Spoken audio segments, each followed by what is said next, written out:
This is your book talk for the month of October. I'm excited to be talking about books with you this morning.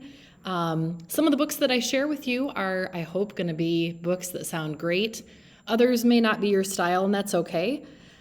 Just to let you know that with each of the books that I share on the slide in front of you, you will see the book cover, the title, the author, a few pictures that hint at what the story is about, and then the genre in the top right corner.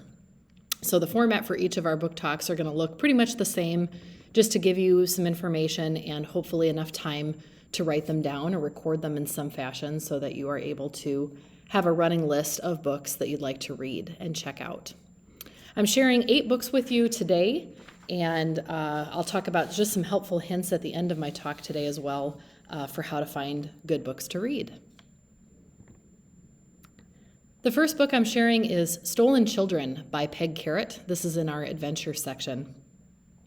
Amy is our main character, and even though Amy has taken a babysitting class, she was not prepared for what happens when 2 men show up at the house where she's babysitting, and they kidnap both her and Kendra, the girl that she's taking care of. They bring them to a cabin in the woods where they take video of the girls and mail those videos off to Kendra's parents, who have a great deal of money, and it's all in an effort to get some ransom. Amy, however, is very resourceful. She's a spunky heroine. She is somebody who has lots of ideas about how to escape, and even though she and Kendra are certainly scared, they have lots of ideas about how to get themselves out of this bad situation. This is a very suspenseful book, full of adventure for sure, and is a very quick read. So if you like a story that moves fast, has twists and turns at every chapter, this would be a terrific book to put on hold. It's, again, Stolen Children by Peg Carrot. The Remarkable Journey of Coyote Sunrise by Dan Guyman Hart is realistic fiction and was one of my favorite reads of last summer. Absolutely adored the story. This is about a girl named Coyote, although that's not her real name, and she's traveling around the country in a school bus with her dad, Rodeo, even though that's not actually his real name either. The 2 of them are on a mission. Their missions are a little bit different, though. Coyote's mission is to save something important from her past, and she's determined to do so before it's too late. Her dad's mission is something completely different. They actually kind of have opposite goals in mind.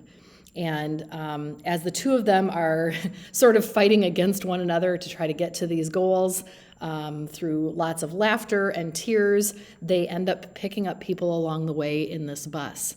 And the people join them on the bus. They're traveling across the country. You figure out why the 2 of them are going by different names. You figure out why it is they have these different reasons for being on the bus, why they're not staying in one place, why they've left home, and it is just a fantastic story. If you like realistic fiction, if you like characters that come to life on the page, if you like a book that has funny moments and then moments that are going to bring you to tears, pick this one up. It's fabulous. The Remarkable Journey of Coyote Sunrise. It's going to take you for a trip. Belly Up by Stuart Gibbs is a mystery story, and as you can tell from the cover, it is set in a zoo. This is about Teddy, who learns of the death of Henry, the hippo, who has died mysteriously at the zoo, although the zoo is trying to make it seem as though the death isn't mysterious. They're trying to make it seem as though it's no big deal. Perhaps the hippo died of natural causes. Teddy knows otherwise. He smells something kind of fishy. It's pretty clear that there's something else going on. With the help of a friend, the 2 of them narrow down their prime suspects, and as they continue to investigate and try to figure out what happened with this hippo's death, it's pretty evident that they want nothing to do with Teddy and his friend Summer looking into this, and the zoo is trying to shut them up. It becomes more and more dangerous as Teddy and Summer get closer and closer to an answer, and it looks as though Teddy could be next. What happens as they get closer to the answer? Who murdered Henry the hippo and why? And are Teddy and Summer in danger too? You've got to read this story. I know it doesn't sound like there could be humor in this story as well, but there absolutely is. And if you like a good mystery with an animal theme, check out Belly Up by Gibbs. One Came Home by Amy Timberlake is historical fiction. It's set back in the 1870s in Wisconsin.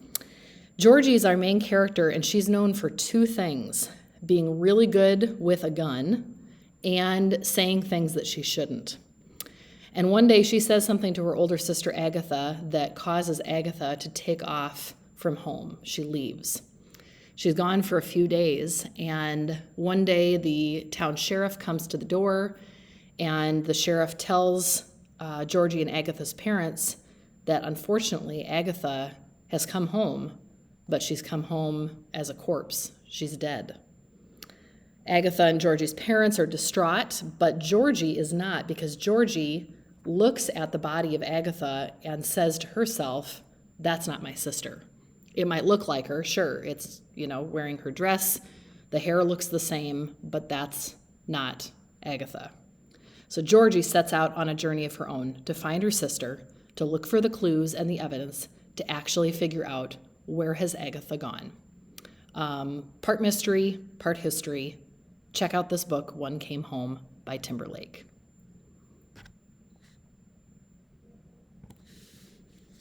One-Handed Catch by M.J. Auk.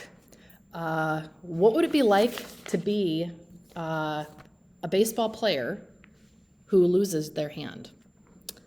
That's exactly what happens to 11-year-old Norm. He loses his left hand in an accident at his family's store.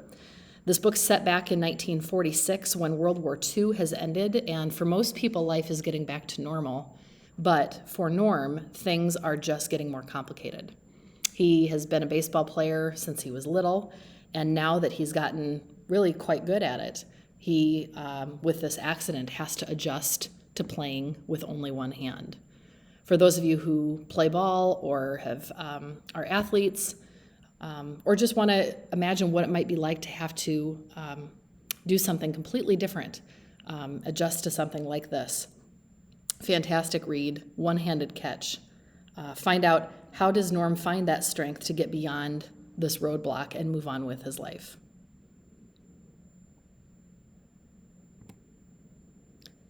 The List of Things That Will Not Change by Rebecca Stead, also a realistic fiction story and such a quick read, just a delightful, uplifting book. Our main character, Bee, at first her life seems to be on kind of a downturn because her parents announce in the first few pages that they're going to get a divorce. She figures that means everything's about to change, right? 2 houses, 2 bedrooms, everything's going to be different now. But her parents assure her there are so many things that will not change, and in fact, they want her to make a list. The first and most important thing on that list is that her parents are always going to love her. When Bee finds out that her dad and his boyfriend Jesse are going to get married, Bee is thrilled. She loves her dad's boyfriend, and when he and dad get married, she knows the best news is going to be that she is going to finally get something she's always wanted, which is a sister. But as we all know, sometimes the things that we think we want the most don't always turn out the way we expect them to, or at least not at first. Read this book to find out how things go for Bee in the list of things that will not change. You're going to absolutely love it and love reading about how things go for her.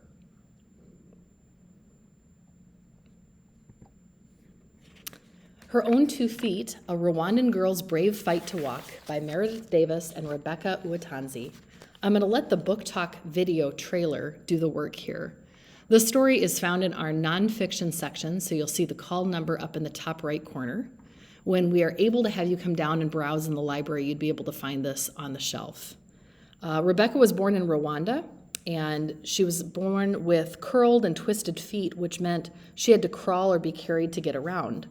But at 9 years old, she got an offer that was going to change her life. I'm going to let the book trailer tell us a little more.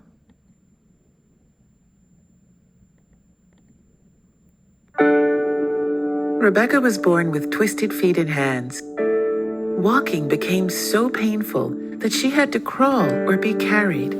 But a journey to America would change that forever. I come from Rwanda, a country which is in the middle of Africa. When I was born, my legs and my arms were twisted, and I was not looking like other children. They looked at me and said, who is this? And they say, why are you not like us? And I said, no, don't say that, because for me, I don't know, even me, I was born like this, I don't know why. They used to laugh at me and saying, no, we cannot play with you.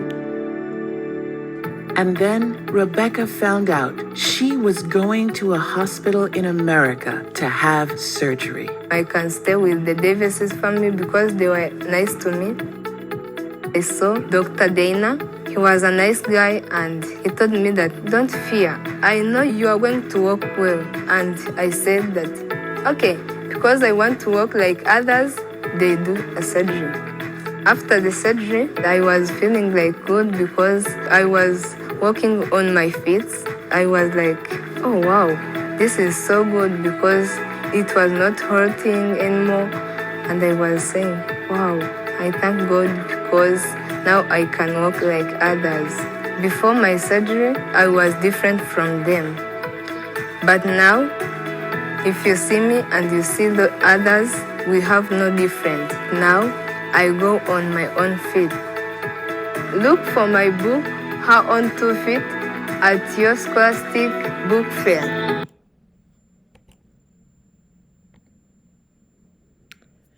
So check out that book by placing it on hold in the library, Her Own 2 Feet. One more thing I wanted to mention before I kind of close out this video is that a lot of books are available on our Mac and Via app, which is, of course, now downloaded on your iPad. You can also access it just by going to the browser, and I'm going to show you that through our library homepage here. So one of the books that I'm going to show you today is just Extreme Ghost Stories. It's a nonfiction collection. It's a multi-user book, meaning that, in fact, your whole class could even read this at the same time if they wanted to. We don't have a lot of books on Mac and Via that can be used all at one time, so it's nice when we can find one of those. You can go to the library homepage if you don't want to use your app or if you didn't have your iPad with you. And you can click on next to Mac and Via, this District 196 ebooks. When you log in, you're using your student ID number. Teachers and staff members have to use their name. For your password, you are using your Colab password, and that's usually the first 6 letters of your last name and the day of your birth date.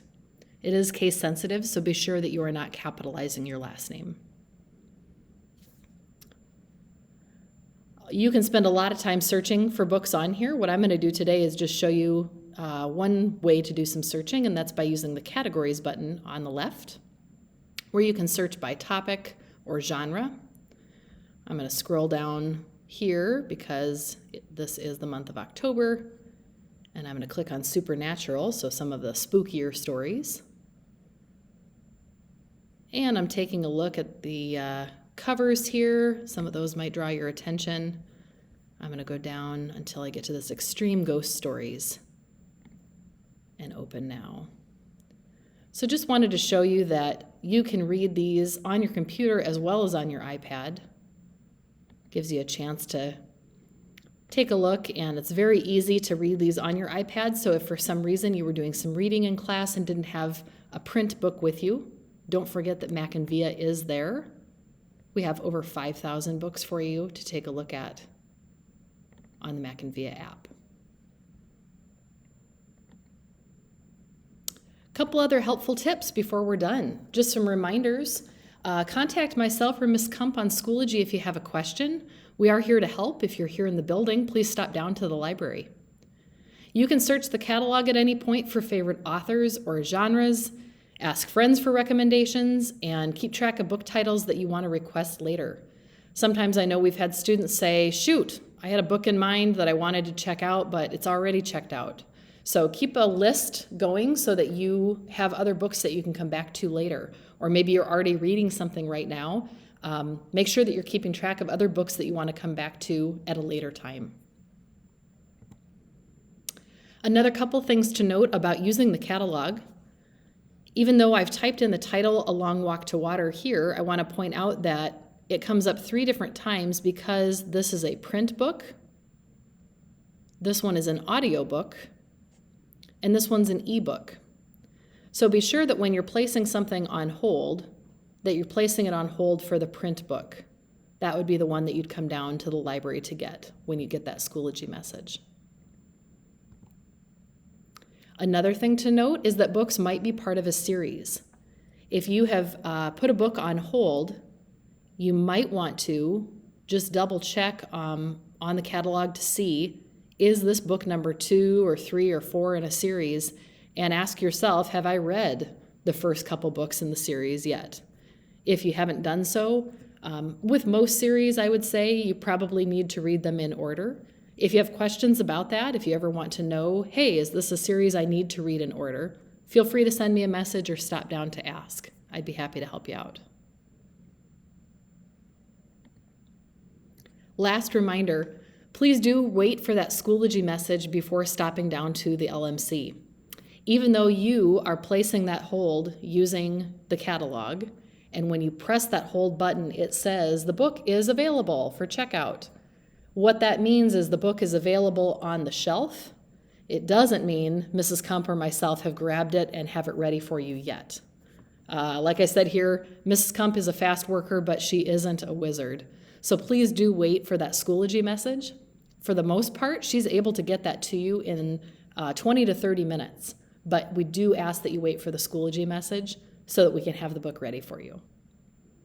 I hope if you have any further questions, you won't hesitate to reach out to me, and happy reading in the meantime.